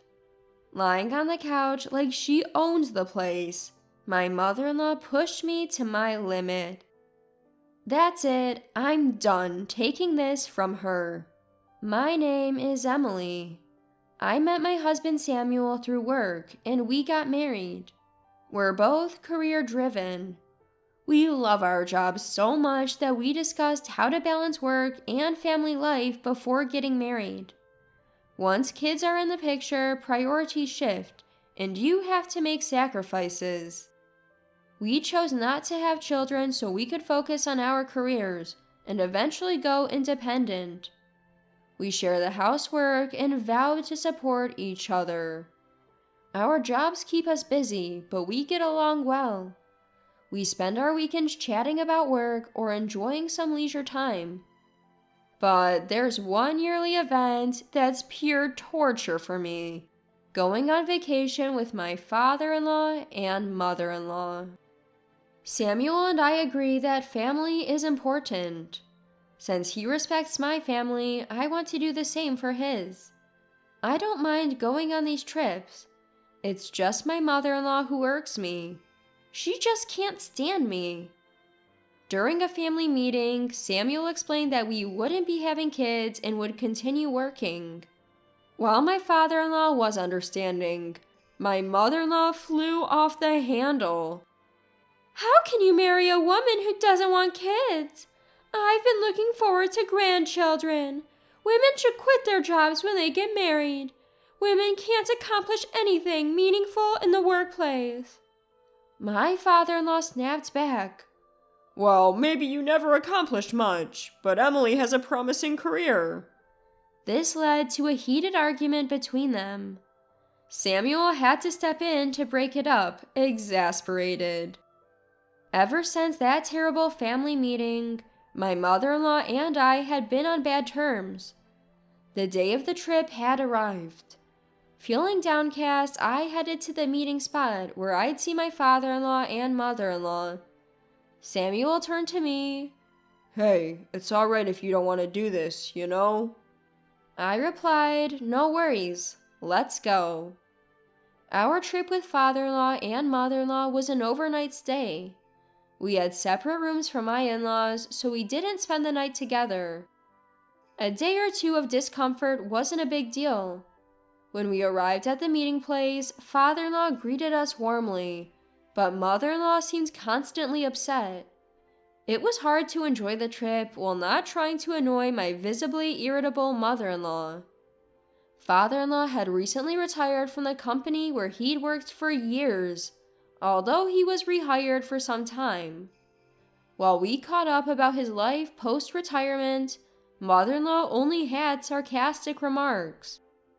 Any woman who doesn't want kids is worthless. Poor Samuel married to someone like you. You should quit your job and focus on housework, she muttered. Eventually, father-in-law had enough. What are you grumbling about? We're here to enjoy this trip together. What's there to complain about? You're the one who doesn't understand. She's always working and probably neglecting housework. How can you not feel sorry for Samuel? Exhausted by the sudden argument between father-in-law and mother-in-law, we decided to head to the hotel early. But when we got there and checked our reservation at the front desk, something was wrong. For some reason, only my name was missing, and the room intended for both of us was now a single room for Samuel. Upon inquiring at the front desk, we were told my reservation was canceled a few days earlier. Puzzled, we told father-in-law and mother-in-law what happened. While father-in-law looked confused, mother-in-law flashed a triumphant smile. It's only natural that you don't have a room, Emily. This is a family trip and you're not family. You should just go home, mother-in-law said. Wait, did you cancel my reservation? Of course, it was me. Father-in-law, Samuel, and I were all speechless. It was like she didn't even realize the outrageousness of her own words. Sighing, I said, all right, then I'll leave since I'm not family. Good, go now. I'm going too. As Samuel stood up to leave with me, mother-in-law raised her voice. What? Even father-in-law stood up and said, I'm leaving too, leaving mother-in-law to distort her face in confusion. Father-in-law apologized to me and gave mother-in-law a few $100s in cash before packing his bags. Look, you can stay if you want, but I can't enjoy this trip feeling like this. From now on, no more family vacations for me. What are you talking about? If you're leaving, at least let Samuel stay. No way. The way Mom treats Emily is just too much. Plus, I'm tired of all the arguing. So, leaving a deflated mother-in-law behind, the three of us decided to head home. The flight back was the best part of the trip. We all sat together and had a great time. Mother-in-law, stubborn as ever, stayed at the hotel for one more night and spent every last cent father-in-law had given her. Sure enough, when mother-in-law got back, she and father-in-law had a huge fight. According to Samuel, their relationship had been rocky for a while now. Samuel was worried their relationship might get even worse now that father-in-law had more time at home. That worry turned out to be well-founded a few days later.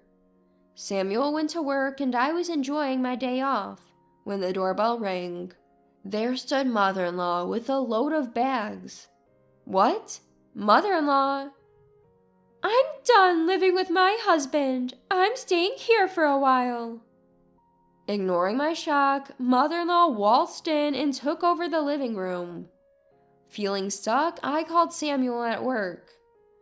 Sorry to bother you at work, but mother-in-law just showed up here. What? Upon hearing my report, Samuel was shocked and tried to call his father, but it seemed like his dad didn't answer the phone. I tried to ask mother-in-law what happened between her and father-in-law and suggested they should talk, but she just ignored me. Meanwhile, mother-in-law lounged on our sofa as if she owned the place. Ugh, what a filthy house. It's all because you work, Emily. Being under the same roof with you is unbearable. Samuel really needs to divorce you soon, she muttered incessantly. I was resigned to her comments, going about my life as usual. She, however, never stopped badgering me. Samuel came home early that day to persuade his mother to leave, but she wouldn't budge. In the end, we couldn't reach father-in-law and were forced to live with mother-in-law until we could. The next day, Samuel and I had to work, leaving mother-in-law behind. Just quit your job already, she said, but I ignored her. When I got home that evening, it looked like a burglar had been through the place. Wow, you're late. Emily, I'm hungry, so get dinner started. Mother-in-law said, lying on the sofa like a couch potato. What happened here? Oh, this mess? Must be because you don't clean. No, that's not the point. Why is everything dumped out of the drawers? You didn't prepare lunch, did you? I was looking for something to eat. I didn't understand how looking for food led her to rummaging through my drawers. I voiced my confusion, but mother-in-law just ignored me.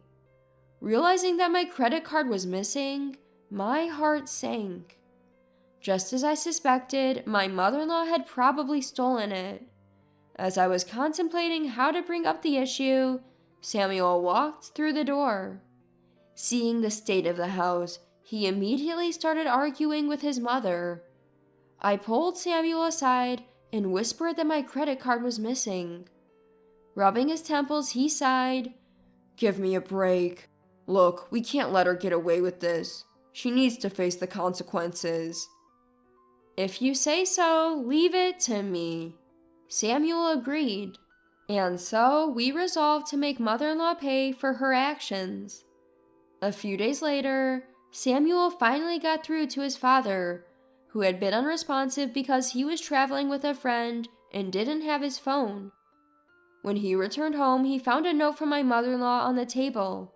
It read, "I'm still mad about being left behind during the trip. I'm leaving this house." Knowing his father would be coming over, Samuel and I adjusted our work schedules to be home. When we got back, my mother-in-law casually said, "Oh, you're home early." But her expression changed when she saw her husband arrive. "What? Why are you here? Did you come to get me?" "No, I came to give you this." He handed her filled out divorce papers. "What?" she exclaimed, visibly shocked. "Your selfish behavior has only escalated over the years, especially your treatment towards Emily. Why can't you accept the woman your son chose? I've reached my limit. I want a divorce," he calmly stated. "Fine, let's get a divorce. I have Samuel, so I don't need you. Emily, bring me a pen. You're so useless." Although annoyed, I handed her a pen as quickly as I could to get her to sign. Once I confirmed that there were no errors in the signed divorce papers, I addressed my irritated mother-in-law. "I have something I want to show you." "What could be so important right now?" she snapped. I opened my laptop in front of her. On the screen was a video of her shopping. "I'm going to zoom in," I told her as I enlarged the image. In her hand was an illustrated credit card. "That credit card isn't yours, is it?" "Well, it's mine." "You don't have a credit card." I had already checked with father-in-law, who spoke in a tone of disbelief. You see, mother-in-law had once maxed out a credit card without father-in-law's knowledge, so ever since, father-in-law hadn't let her have a credit card. Mother-in-law loudly snapped at father-in-law. "I'm the one who made it." Samuel coolly retorted, "Like you could make it. This card is a limited edition, you know. See the artwork? It was only available during a special collaboration." As Samuel pointed out, this credit card was indeed a limited edition. I loved the artwork on it and had gotten the card when it was in a collaboration. I usually kept it tucked away in a drawer as a kind of collection. So the thing is, mother-in-law had stolen it.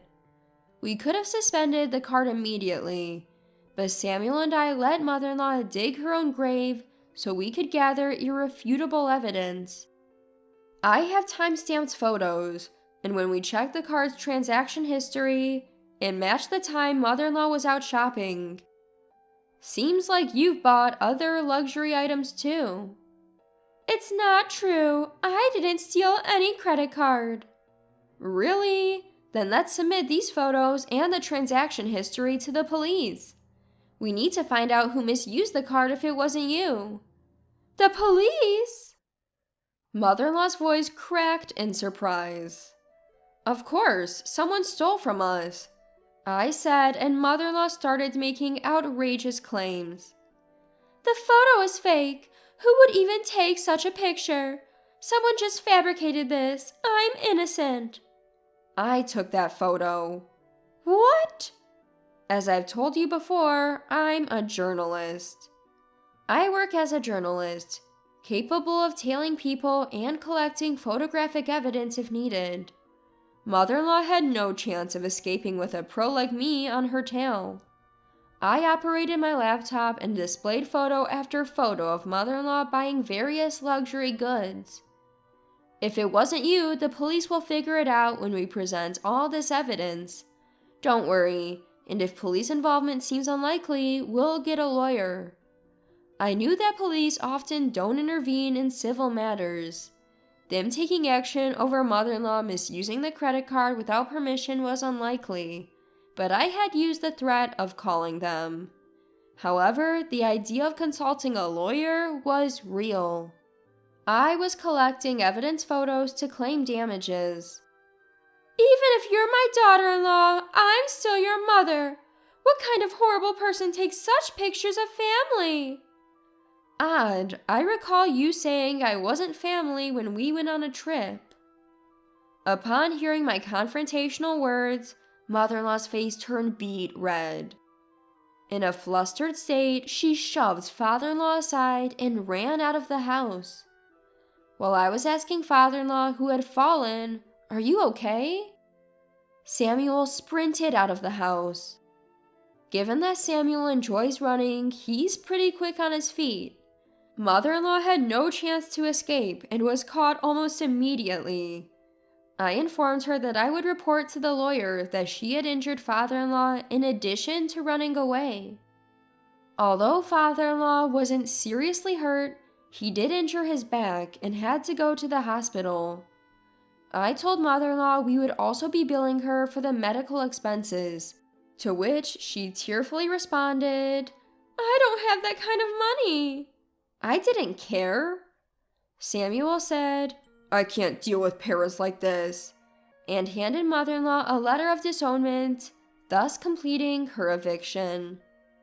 As promised, we contacted a lawyer we know and initiated the process to cut ties with mother-in-law, including claims for damages and medical expenses. Later, we heard that mother-in-law had moved in with her estranged sister and brother-in-law to borrow money. Although her sister's family runs a business and lent her the money, mother-in-law now works like a horse to pay it back. We ended up living with father-in-law. It wasn't a big deal, but we were concerned about leaving father-in-law alone with his sore back. Father-in-law has been proactive in helping around the house, which has been a great relief to both Samuel and me.